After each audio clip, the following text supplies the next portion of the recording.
Hey you, yeah you who clicked on this video. Thanks for giving our channel a shot. And if you will, please do us the honor of watching the video all the way through. Appreciate it. Now onto the video. So this is from episode 9 recap, Into the Woods. So we're at the penultimate episode, and the episode starts out interesting enough with Sarah and Boyd on their trek through the woods, and Sarah is just being still annoying as hell, like she doesn't seem to understand her situation and the fact that she should be in the box. Like, she's constantly questioning everything Boyd has to say and every decision that he's making, as if she has any inkling of how to do better, and it's just so very irritating. So he takes her back to the cave where they find the talismans, or where he found the talismans previously, and says that they're gonna set up camp there, so that they can basically start fresh in the morning. And of course, she has to second guess that as well. Then we get to Kenny and his mom, and they're basically talking about the radio project. How Kenny's mom does not like Jade in any real way, and and Tien Shin Lu is, she's obviously well within her rights not to. I mean, there's very little redeeming qualities about Jade to really like, especially if you're, a traditional mom who values respect above a lot of other things, and you have this very disrespectful person in your home eating your food, just being himself. My boy Kenny then gets greeted by Christy, who gives him the book back that they've apparently been passing back and forth, so that they can basically enjoy reading a book together. And I thought that was really cool, considering that it's not like there's a lot of books, and it's just another bonding moment between these two. And I really hope something happens between them, because I enjoy their interactions a lot. I think they have a lot of good on-screen chemistry. So then we have a scene where Donna is going, basically leading the remnants of Colony House into the sheriff's station that don't have a place to stay. Obviously, from the events of last episode, this makes sense. And she's talking to a young man named Kevin, and he just seems really, just kind of sullen and down in the dumps, and who wouldn't be, given what has happened. And of course we have Dale the asshole just coming up yet again, throwing shit on Misery again. I really don't like him, and yet he's still there. And I'm just, I'm hoping that a monster gets him. I feel like in a world where everything unfair happens, the idea that Father Cautry's dead and this fool is still alive is just irritating. Now then we get to Tabitha, and she's having some really, at first it just seems like she's just, still digging the hole in the basement, but then we can clearly see that she's having some sort of vision of some sort, and it culminates in her waking up in her bed, just really just scared of the whole thing and not really knowing what to think of it. Now, what really weirded me out about the whole thing was the gym hanging upside down. It was very disturbing. But I hope that, this isn't like a plot thread that they leave behind, and that it has some sort of meaning before the season is out. What are you doing? So then we see the young man that we saw Donna talking to, and my bad if I called him Kevin, I don't know why, Eric. So Eric obviously committed suicide and hung himself, and it's just it's something that I honestly expected to happen a little earlier, not with this particular character, obviously, because we didn't really know too much about him, but just from the situation being as dire as it is. And you can definitely see, the desperation and the hopelessness of their situation in this act committed by Eric. And you can particularly see that Donna is very dumbstruck by the whole thing. And when we see the next scene with Jim and Kenny talking about the tower, and then them coming into contact with Donna, and her just, instead of telling them what exactly happened, just telling them that Eric's not coming. And you can tell that this has hit her hard. And it's just, but we all deal with grief in different ways. So it's just, I don't know. It's an interesting scene from my perspective. Now this next scene with Ellis and Fatima, which they're basically contemplating if they were, if the radio is successful and they are actually able to get back, or if Boyd finds a way out, or, what have you, if any of the various plans that they have to escape, work. what will they do afterwards? And I've often asked myself this question just from the beginning of the series. And I think it's interesting that Fatima is the one to really present this question.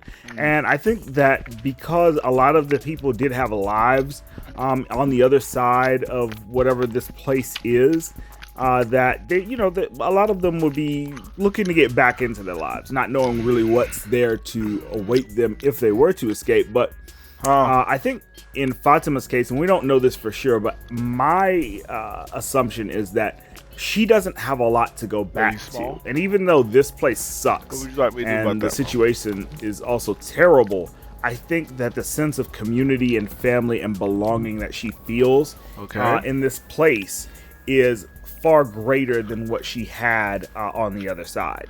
So then we get back to Boyd and Sarah, and of course Sarah is, just poo-pooing every idea that Boyd has. In this case, he's marking the trees so that they can get back once, just in case, something happens and they need to go back so they don't get lost, because the woods are substantial. So, in this particular situation, she does ask a relevant question. And what if the woods are similar to the road in the idea that they just loop back around just like the road does? But at this point in the trip, I mean, it really doesn't benefit anybody to ask these what if questions, because, you have to try something, especially given how desperate and dire the situation is. But I really enjoyed this scene because Boyd asked her a relevant question back. Did you ever think to question the voices and what they were telling you? And whether or not they were telling the truth or not. And then she wants to clam up and she don't want to answer that. And this is just really indicative of Sarah's character. She very rarely wants to face the consequences of her actions. And what I find really interesting about the whole ordeal is that in Sarah's particular case, she says, well, they told her that her brother, would die and everyone would die if she didn't do what they said. But okay, I mean, your brother's already dead. So it kind of just speaks to the idea that, some people will just, follow blindly given very scant or little evidence of, any actual providence, rather than, following their own heart and their own, logic and their own intuition. But as a result of, her being straight with Boyd, he does uncuff her. And I think it's interesting that he then decides to walk ahead of her, basically giving her his back, which is definitely a sign that, the trust is growing between these two. And I really hope that Sarah doesn't betray that trust going forward. But dollars to donuts, I feel like she just might. So then we get back to the Stevens house, or the Matthews house, and then we see Julie, Tabitha, and Ethan going over what look to be Victor's drawings and trying to piece together what Ethan calls a puzzle so that they can figure out something going on within the world. So then we're treated to a scene with Jim and Jade, in which both of these characters are really trying to deal with a problem that I think they already knew they were going to have, and that's how do they get enough power to the antenna to make it really work, even with the tower and everything like that. What we're having happen is that even with the car batteries and everything, they don't know how they can produce enough power over a sustained period of time to really check the different frequencies and, see if they can get a signal broadcast out, or better yet, get a broadcast signal in so that they can communicate back and forth with the outside world.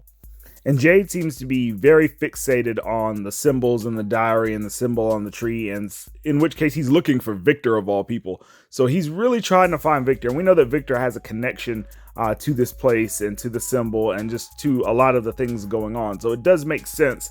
However, this is not Jade's strong suit. His strong suit is science and technology and things like that. So I don't know if it really is going to be beneficial in the long run for him to pursue this symbol. But we have seen it, over and over again. So we'll see how this plays out. So now we get a real touching scene between Donna and Kenny, and Donna's trying to be, still play the hard body like she's been doing. But, she is crying over Eric's death and over the fate of Colony House. And, she's, of course, drowning her sorrows in some booze. And, Kenny tries to basically say that he's here for her. And I enjoyed this exchange because of what she says about Boyd. Regardless of the differences, he knew when to mind his business, basically. And then she finally has her emotional breakdown and really is able to emote over, just the losses that she's incurred over the past few days now. And, she takes an axe to the floor and is just, she's just tired of it all because it's too much. It's too much on her. And she's just done and over it. And so now we're back with Sarah and Boyd, and Sarah's talking about Ellis, and she brings up Boyd's wife and what happened before, and we find out something interesting, that Sarah came after the incident with Abby, and Boyd obviously doesn't really want to talk about it, and we're also seeing that we're getting a little bit of insight into Sarah and how her and Nathan's relationship worked. And something that Nathan imparted to her was that pushing too much against this place, he felt like it would push back in some way if they tried to escape. Now, like I said, this could be just a throwaway comment said out of fear, or it could, like I say, have some sort of ramifications, but we'll find out one way or the other in the final episode, I suppose. So then in the distance, we hear bottles clanging together. Boyd and Sarah go and search out these bottles, only to find that they're hanging on a tree and that they have messages in them. And as soon as Boyd really tries to get a hold of them, we see that Sarah is now having another attack with the voices coming in very clear into her mind, and she ends up having a seizure. So then we get another scene, this time at the bar with Donna and Kenny. And in this scene, we really see Donna's perspective. And she's very honest in this scene, where she's basically telling Kenny that even though everything, is really dire and just sucks, it's more straightforward and honest because the monsters present themselves in this world as opposed to in the real world, where you don't really know who's who until usually it's too late. And her anger toward Kenny and toward the whole project at Colony House isn't the idea that they're doing it, but the idea that they had a community and everybody's trying to leave, and that in indulging this, that Kenny, Boyd, everybody that's really behind these projects to leave is selling the people hope. And when that hope goes away, when they fail, which Donna feels like they will, that there'll be nothing left and there'll be a bunch more Erics, in a situation where they don't feel like they have anything left and that they, would then commit suicide. So we get an interesting scene between Ellis and Jim, in which, Ellis has given him a status report on the materials that he had asked for. And Jim is really trying to put on a brave face because he seems to be a little bit more dubious of the success of this particular project, but because he's an engineer, he feels like if he just, keeps to the task, he'll be able to find a solution. So, as sundown is approaching, we get a really cool scene with Christy and Kenny, in which, Christy really does express how much she cares about Kenny and how close she feels like they've become. And if Kenny feels like, he's going to give up at some point, that he talked to her first, because apparently Chrissy and Eric had a close relationship as well. And, the idea that he just gave up and he didn't talk to her, he didn't, seek out any help, just really seems to bother her. And she's really worried about Kenny, and she doesn't want that for him, because I don't think she can take any more loss. And so, just her imparting these words is a really touching scene, in my opinion. Now, this scene between Jade and Tian Chen Liu, I can never say her name right, Kenny's mom. So between those two is interesting because, you really get to hear Kenny's mom speak English for, a brief moment, but it's because, Jade is just complain, and she finally just calls him out on it. And, he's talking about how he can't do this and they can't figure out that. And she's like, look, there's power that's coming, into the town somehow. If you can figure that out, then y'all can power the thing. Easy peasy. And, that's what I was thinking, especially with Tabitha digging the hole. But it's good that Jade has finally come into this realization. Even though this scene is kind of clunky, it works. So then we get the scene between Jim and Julie. And Julie is very hopeful that the tower is going to work, even though Jim, again, is very dubious of the idea, but putting on a brave face. And And we really get Julie's real one wish, and that's really that even if they are to make it home, that their family can stay intact and stay as happy and as engaged with each other as they've been in the last couple of weeks, in this place. So then we shift gears back to Boyd and Sarah. Sarah wakes up. Boyd has erected the tent, and he's going over what he found in the bottles, and some of the notes happen to be as old as from 1864. So that lets us know that people have been coming to this place for a long time, have died in this place, and it's very interesting. And we get a little bit more insight that she said that the voice was a woman's, and that they had basically a message for Boyd, and we can see that the voice seems to have either it is Abby or it's somebody taking the memories of Abby and imparting this message to Boyd, and the idea that there are things that are worse than the monsters this deep into the forest, and that they need to turn back. And this scene really is crazy because it ends with basically, something taking a hold of the tent and throwing them this way and that way.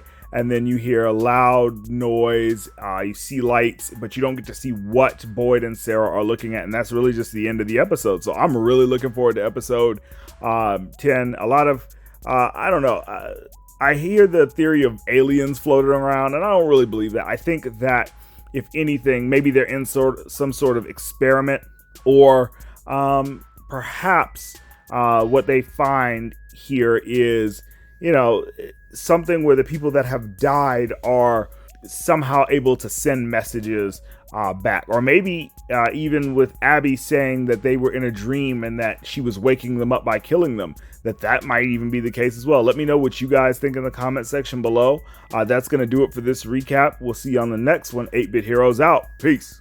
Like to give a big shout out to One Punch Fan. Welcome to the 8-Bit Heroes family.